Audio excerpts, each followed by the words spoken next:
In the heart of Florence, where the Arno River shimmered under the golden light of a 1504 spring evening, the city buzzed with the energy of the Renaissance. Artists, merchants, and nobles filled the cobblestone streets, their voices blending into a symphony of ambition and creativity. Florence was a city where art was not just a craft, but a battlefield, where every brushstroke could elevate a man to glory or cast him into obscurity. Amid this vibrant chaos, a solitary figure worked in a modest workshop, tucked away in a narrow alley, its stone walls echoing with the faint scratch of charcoal on parchment. That figure was Leonardo da Vinci, a man whose name was whispered with reverence and envy in equal measure, a genius whose mind danced between the realms of art, science, and invention. Leonardo's workshop was a sanctuary of organized chaos.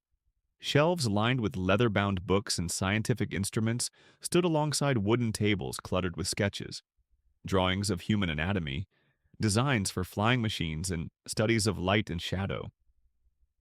At the center of the room, a wooden easel held a canvas draped in a simple cloth, its edges peeking out just enough to hint at the mystery beneath. This was the Mona Lisa, a portrait Leonardo had begun the previous year, a work he poured his soul into with a patience that baffled even his closest pupils. Dressed in a plain tunic, its sleeves stained with paint, Leonardo sat on a stool, his long hair tied back with a leather cord, his eyes fixed on a sketch of the human eye. His face, lined with the wisdom of 52 years, bore an expression of quiet intensity, as if he could see beyond the parchment to the very essence of life itself. Outside, the city hummed with gossip. Leonardo's reputation as a master had grown, but so had the whispers of his eccentricities, his slow pace, his tendency to leave works unfinished, his obsession with perfection. Many admired him, but others, consumed by envy, sought to tear him down. One such man was Alessandro Bianchi, a young artist whose talent was undeniable but whose arrogance outshone his skill. Alessandro, at 30, had already gained favor with several wealthy patrons, his latest fresco for a prominent merchant earning him praise across Florence. Dressed in a velvet cloak adorned with gold embroidery, his fingers heavy with jeweled rings, Alessandro carried himself with the air of a man who believed the world owed him its adoration. Yet, deep down, he burned with jealousy for Leonardo, whose name seemed to eclipse his own at every turn.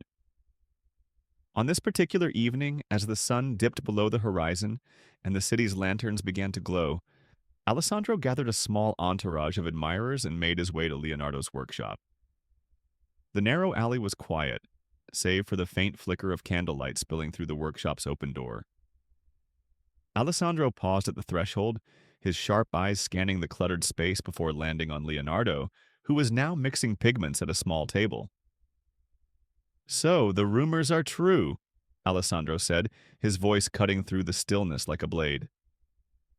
"The great Leonardo da Vinci is hiding away, toiling over yet another unfinished piece.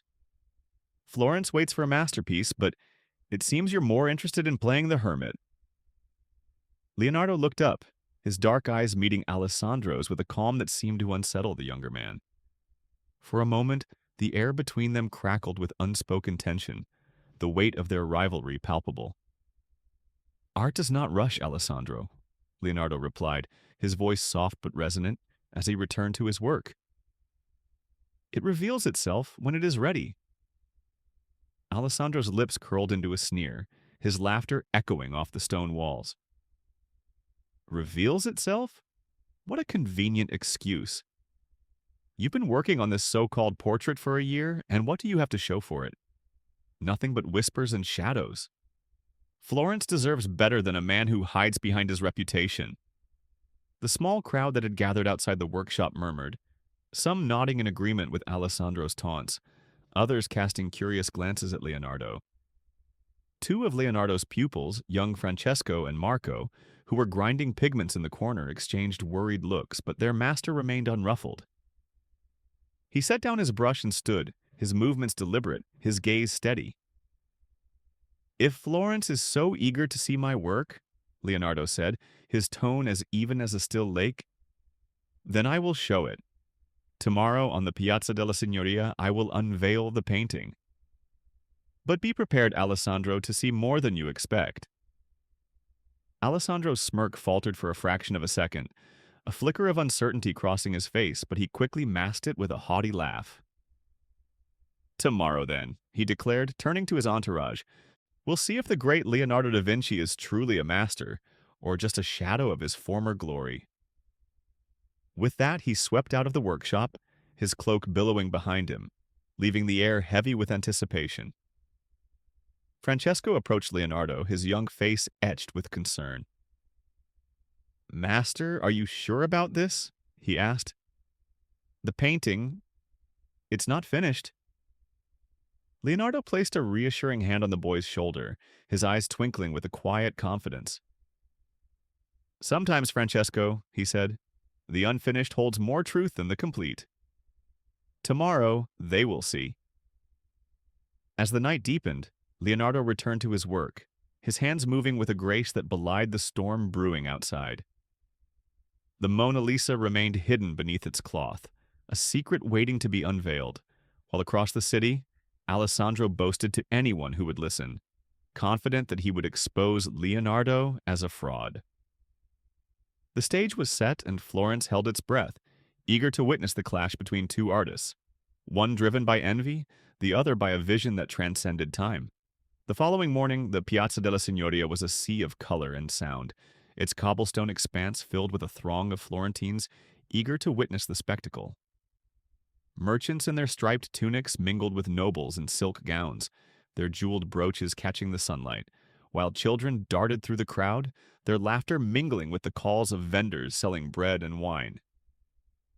At the center of the square, a wooden platform had been erected, its surface adorned with a simple easel draped in a cloth. Leonardo stood beside it, his plain tunic a stark contrast to the opulence around him, his long hair tied back, his face serene.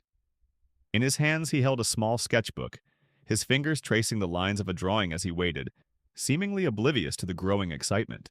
Not far away, Alessandro arrived with a flourish, his velvet cloak shimmering in the morning light, his entourage trailing behind him like a flock of obedient birds. He carried a silver goblet of wine, sipping it with a theatrical air as he surveyed the crowd, his sharp eyes glinting with anticipation. "Florence awaits, Leonardo!" he called out, his voice carrying over the murmurs of the crowd. "Show us your so-called masterpiece, or admit that you've wasted our time." The onlookers turned their attention to the platform, some cheering for Alessandro, others watching Leonardo with a mix of hope and skepticism.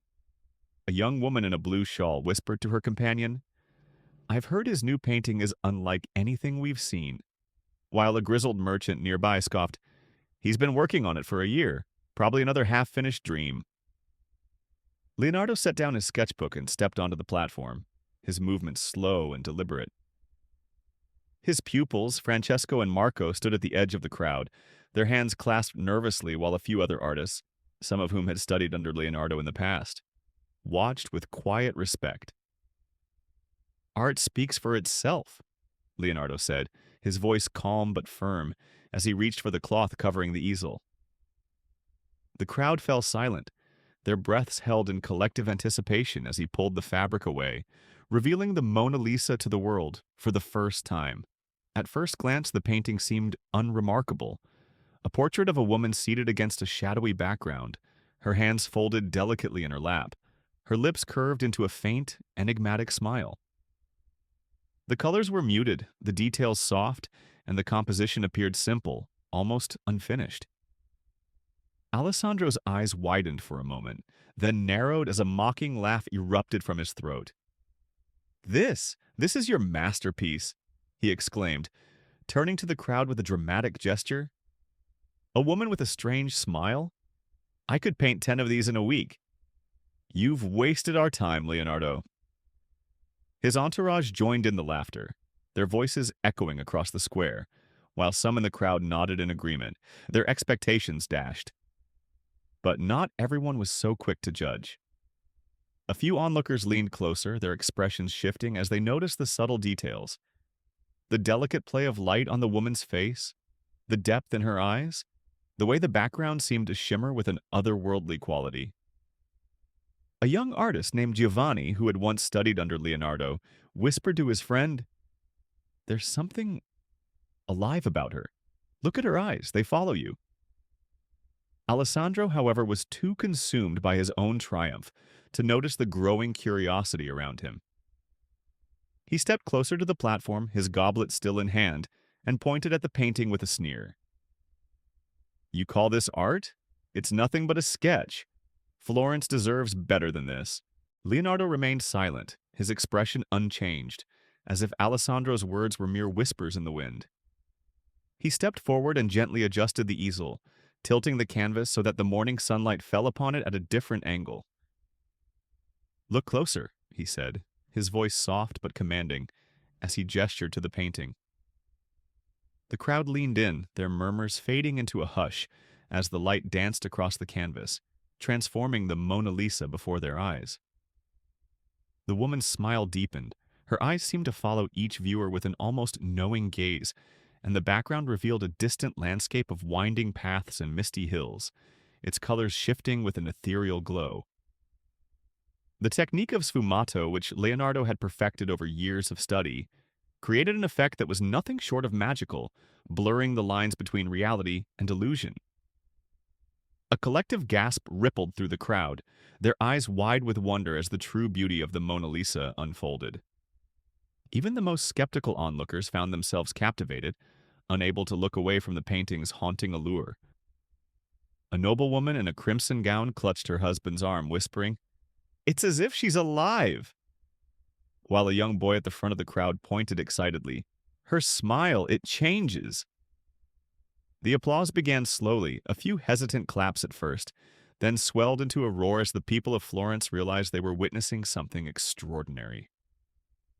Artists in the crowd, some of whom had doubted Leonardo's methods, nodded in silent respect, their own brushes suddenly feeling inadequate in the face of such genius. Alessandro, however, stood frozen, his goblet slipping from his hand and clattering to the cobblestones below. The wine spilled across the ground, a crimson stain spreading like his own shattered pride.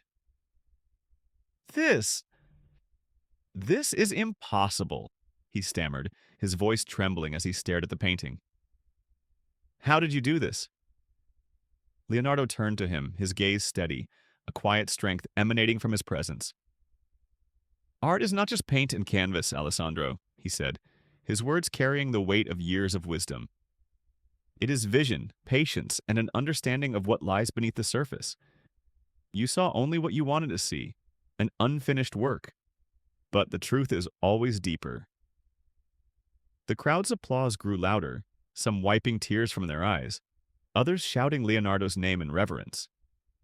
A wealthy patron, Lorenzo de' Medici's cousin, stepped forward, his eyes shining with admiration.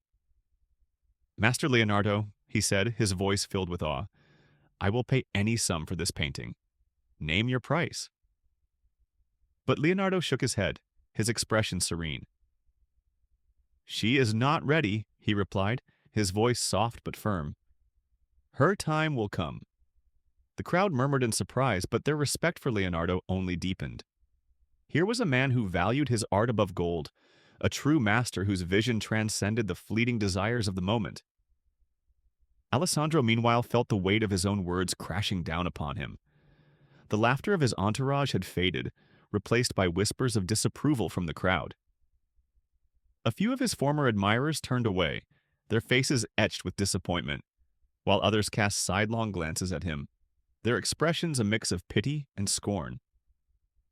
The young artist's face flushed with shame, his hands trembling as he struggled to find a response. He had come to the piazza expecting to humiliate Leonardo, to prove himself the better artist, but instead he had been humbled in front of all of Florence. The Mona Lisa, with its enigmatic smile and haunting beauty, had stripped away his arrogance, leaving him exposed and vulnerable. Leonardo stepped down from the platform, his pupils following close behind as they began to pack up the easel. The crowd parted for him, their voices a chorus of praise, but Alessandro remained rooted to the spot, his mind racing. He watched as Leonardo moved with the same quiet grace he always had, his humility a stark contrast to the grandeur of the moment. For the first time, Alessandro felt a pang of something he had never known before: regret. He had mocked a man whose genius he could not hope to match, and in doing so, he had revealed more about himself than he ever intended. As the sun climbed higher in the sky, the crowd began to disperse, their voices filled with awe and admiration as they recounted the unveiling of the Mona Lisa. Some lingered in the piazza, sketching the scene in their own notebooks, while others hurried to spread the news of Leonardo's triumph across Florence. The city would talk of this day for years to come, the day a simple portrait had captured the hearts of all who saw it. But for Alessandro, the moment was far from over. He stood alone at the edge of the square, his velvet cloak now feeling heavy on his shoulders, his gold rings a hollow reminder of the wealth he had once thought defined him. After a long moment, Alessandro gathered his courage and approached Leonardo, who was now packing his brushes into a leather satchel. The older artist looked up, his expression as calm as ever, and for a moment, Alessandro felt the weight of his gaze like a physical force. I was wrong, Alessandro said, his voice barely above a whisper, his eyes fixed on the ground.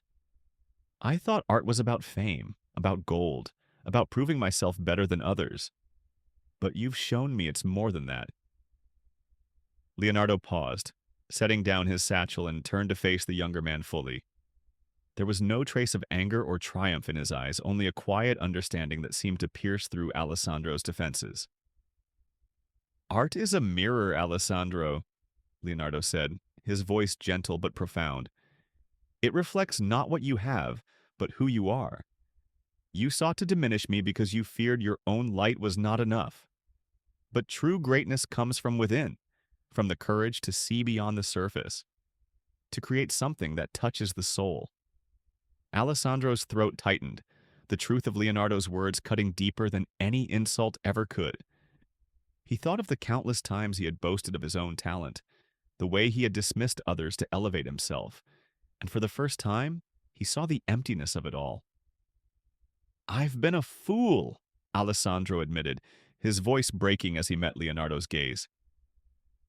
Can you forgive me? Can I learn from you, not just your techniques, but your way of seeing the world? Leonardo smiled, a warmth in his expression that seemed to light up the dim alley. He reached into his satchel and pulled out a blank sheet of parchment, handing it to Alessandro with a nod. Start with the simple, he said. Draw what you see, not what you think others want to see. The rest will come in time. Alessandro took the parchment, his hands trembling slightly, but his eyes shone with a new determination. He bowed his head in gratitude, a gesture of respect he had never offered anyone before, and turned to leave. As he walked away, the weight of his past arrogance seemed to lift, replaced by a quiet hope that he could become more than he had been. Leonardo watched him go, then returned to his work, his thoughts already drifting to the next stroke, the next idea, the next mystery to unravel. The Mona Lisa would remain with Leonardo for the rest of his life, a constant companion as he traveled from Florence to Milan and eventually to France, where he would spend his final days. The painting, with its enigmatic smile and haunting beauty, would go on to captivate the world, its secrets whispered about for centuries to come. But on that day in Florence, it had done something even greater. It had humbled a man who thought he knew everything, and in doing so had planted the seeds of change. So the next time you find yourself quick to judge, remember Leonardo's lesson. True greatness lies not in what you show the world, but in what you carry within. The Mona Lisa taught us that beauty is not just in the surface, but in the depths we dare to explore. If this story touched your heart, we have many more tales of Leonardo's brilliance, compassion, and genius waiting for you. Click the screen to explore and subscribe for daily stories that inspire, educate, and remind us of the power of art to change lives.